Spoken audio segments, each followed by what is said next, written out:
album is not done, not a country album, it's the Ellis policy. And I call it almost commercial folk because I can't put you anywhere else. You know, that's probably a fair, you know, it sounds like an oxymoron, commercial folk, but it's folk pop, and the difference with it, other than regular pop music, is because there is it's content driven rather than financially driven. Right. But all the hooks are there. You know, but I'm not going to get on pop radio with a song about Hurricane Katrina or a guy that's getting in a car crash because he's drinking on the night that his wife left him. And, you know, There's other artists out there that are, oh, I'd like to sing that song. Yeah, I hope so. You know, how's the song doing with the country singer? Which one was it? Oh, we've had a couple holds, one with Tim McGraw and a couple other folks, and there's been no bites yet, but right now we're looking at maybe the record being used as a soundtrack for a movie coming out in February called Hall Pass. So it's going to be the score for that movie. Do you know what song? Yeah. They're using like 8 songs. I don't even know what they are, but it's mostly the instrumental versions of the songs. So we'll see what it's going to be. It's been 30 minutes. Okay. You said this in one of the articles. This album has more head up than it does head down. Comment on that. Well, I guess a lot of it was crafted rather than sort of inspired by something immediate that was going on in my life. Like, there's a lot of story songs, and most story songs are crafted. And, you know, and I base things about, you know, even though like the Hurricane Katrina song is about a character down in New Orleans who's not me, you know, I bring in my life into it, and I become sort of a blend of that character, and so it's mostly craft. You're thinking about these songs in your head a lot more rather than just reacting to some emotional need to get something out. Right. And so I guess that would be why. Yeah. Did From Stories Say Anything, those CDs from The Speed of Trees and the one before that, what was done different on this album? Because it seemed to me the songs, they weren't bad on the other CDs, but it didn't feel complete, the whole thing. And this one has all the songs filled first to bottom. Is it from experience? Is it from the movement, the money, the having the producers? What?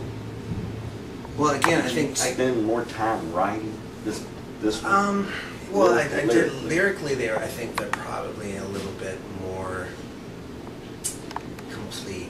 You know, they're like edited, clean. They're cut down to a reasonable length. They don't break into the 5 and 6 minute range, which a lot of the songs in the past have been. So they were crafted over time a little bit more. And you know, and that's probably why I think I'm a better songwriter than I was in my 20s and 30s. You know, that my editing is different. And then as far as the production's concerned, it's like we had the guys and the money to hit the song like out of the park every time on this record. And before, so you were pleased. I mean, as it was happening, it was like, well, they worked a lot without me, and you know, I gave them the vocal and guitar tracks for the day after everything changed as an experiment, and they added everything. And then they sent it back to me, and I heard, right. Oh, especially on that track. The drum and the bass are so together on the album. Sometimes I can't hear the bass because of the drums. So locked in. Yeah. Yeah. Well, you know, they sent me back that track, and I said, okay, this is exactly what I want. That you know, perspective to be on that kind of song. Like, that's as far as we can take it. If we can do that with 3 or 4 songs, maybe we can still do sort of the stripped down stuff. That's the record I want to make. And I said, you're hired. And you know, and again, like, you know, we wouldn't have a record label saying it was too pop or too rock or too not folk, right. You know, not folky enough. And there's always been a problem with my career anyway, where I'm not folky enough for the folk stations, and I'm not rocky enough for the rock stations. So I sometimes just fall in between into this non-commercial pop radio, which has maybe, you know, a handful of stations across the country. And but you know, I'm doing the art that I love, and crowds that come out are invested in it in a way that they wouldn't be. How does that make you feel? I mean, It's great. to have that many fans do what you did, put out, I read, when I heard it first, I was like, that sounds damn good.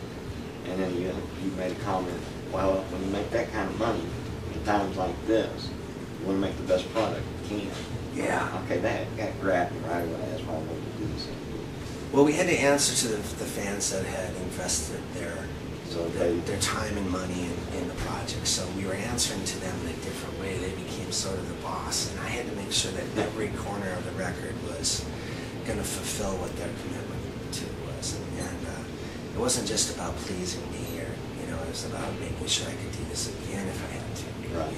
And that they'll equally, even though they maybe put $3,000 on the last record, they're like, here it is. Yeah, we're back in. If you want to do it again, we're there.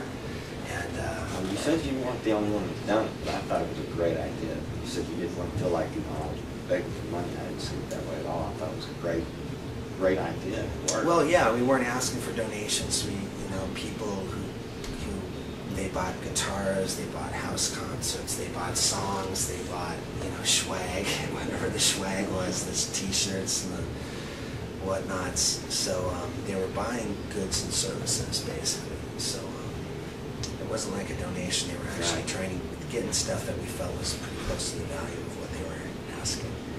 And but still, it was all part of a plan to raise funding for this record. And hopefully we'll do it again. All right. Hopefully. Another 12 more to go.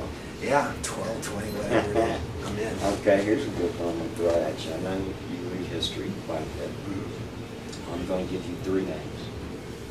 3 things. I call it the 7-day question. Okay. You ready? The Civil War. All right. The Cotton Gin. Yeah. And Abe Lincoln. Any order? Oh, put them in an order? Oh my God. What comes to mind on any of that? Well, I opened it up for cotton. Sure. Oh yeah, the cotton's burning. Well, obviously the cotton gin came prior to Lincoln's emergence. It was an Eli Whitney. I think he was the guy that invented it. But 1700, but it's got something, yeah. 1850s when they perfected it. Yeah, and then sort of the mass production of the cotton. When I wrote The Cotton's Burning, I had read the story about on the night that Richmond, the night prior to when the Union Army took over Richmond, everybody that was in jail got out. They let everybody out. And they opened all the distilleries because they didn't want the English soldiers to come and get drunk and then destroy the city. And then they set fire to buildings. I don't know how it happened, but the whole city caught on fire, and then all these criminals were running in the streets, and then there was all this alcohol running through the streets. Literally in the streets, people were just picking up cups and dipping into it, and it was just complete chaos. So that's why I wanted to write about that night and what it was like. And I just picked a regiment out of the blue, the 14th Tennessee, and it ended up being the most decorated of the Confederate regiments. And so I had to go back and... I liked how you did the storyline on that, too. Yeah, I had to rewrite some stuff so it would actually line up. Like one of the colonels in that regiment was a builder. I love that line. Yeah, I call him a carpenter in the song. But he was a builder.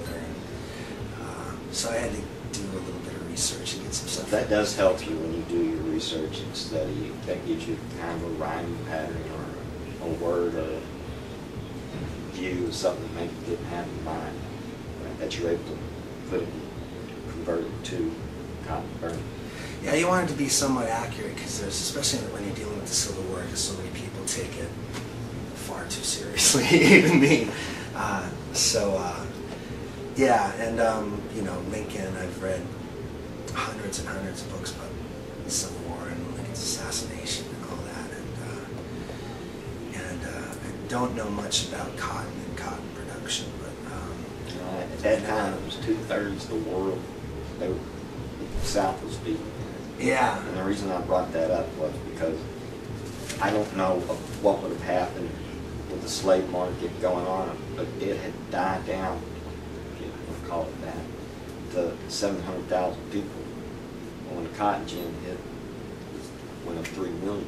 Yeah, instantly. And they were grabbing, you know, so I didn't know what perspective you'd have of the cotton gin. You know, I remember the songs, it's all burning to hell, it's all, nobody can save us.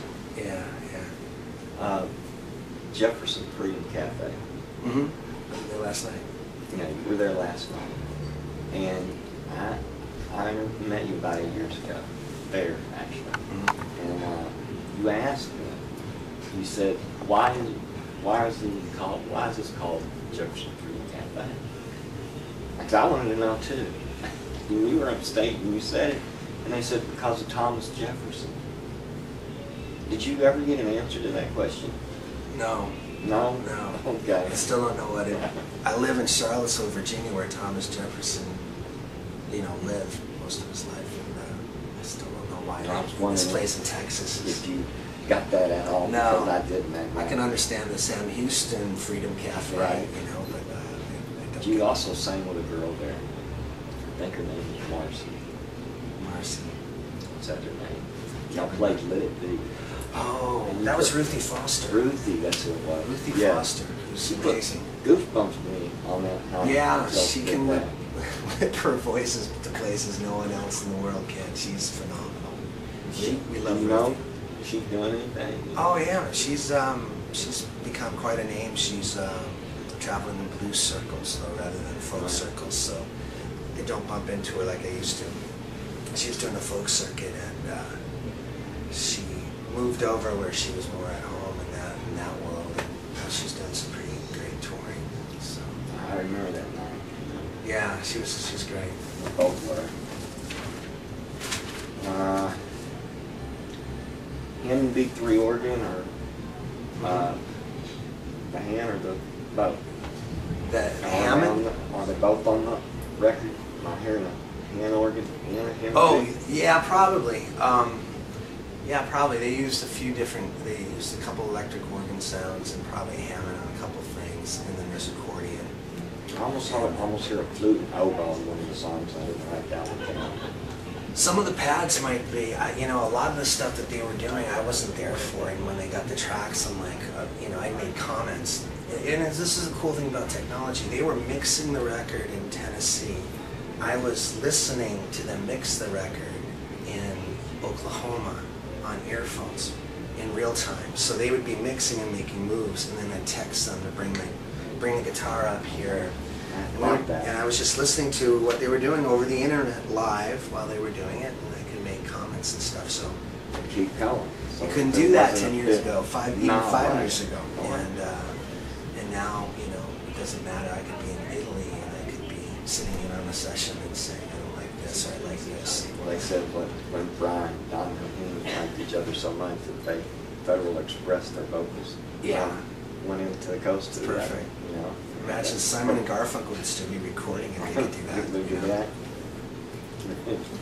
Well, that's all I got for you, man. All right, good. Look forward to hearing you play tonight. Thank you very much. Yeah, thank you for doing it. This is all going to be for you. I'm going to edit it down and send it to Justin and Okay. Ralph. And y'all can do what you want with it. All right, cool. I asked you some stuff you hadn't been asked before. That's what I was trying to do. Yeah. Good. All right, great. Thank you, guys.